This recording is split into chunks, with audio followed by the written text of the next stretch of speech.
Hai guys, ini ada satu cerita Abang John ni ada seorang kawan. Kawan Abang John ni dah lama lah kenal. Tapi dia muda sikit daripada Abang John lah. Cerita dia macam ni.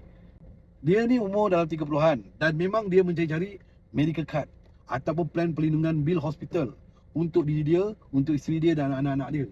Tapi daripada Abang John buat syarikat takaful sampailah sekarang ni, Abang John rasa dah 2 tahun dia asyik bertanya je pasal medical card. Dan sampai hari ni dia tak ambil pun medical card dengan Abang John. Tapi selalulah kalau bertanya ada yang murah tak? Ada yang murah tak? So Abang John cakap lah dengan dia, ada yang murah, iaitu plan We Kongsi. Satu hari RM1 saja, lebih kurang 1 tahun RM360, ataupun bayaran bulanan hanya RM40 sebulan. Tapi dia pun tak ambil juga sampai hari ni. Jadi pengajarannya pada anda semua, kalau ada peluang yang murah dan juga bagus, ambil lah. Sebab apa saya kata plan We Kongsi ni bagus?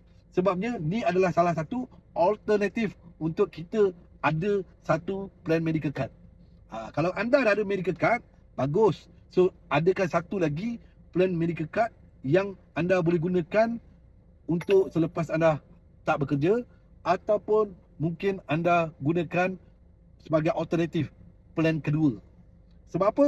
Sebab plan perlindungan We Kongsi ini bayaran dia sangat murah, tetapi dia punya perlindungan sehingga RM1 juta setahun. Perlindungan dia banyak tak? Banyak. Boleh masuk mana-mana hospital swasta dan kerajaan. Lebih 250 hospital swasta. Apa yang lagi bagus yang tak ada dekat mana-mana medical card? Apa dia?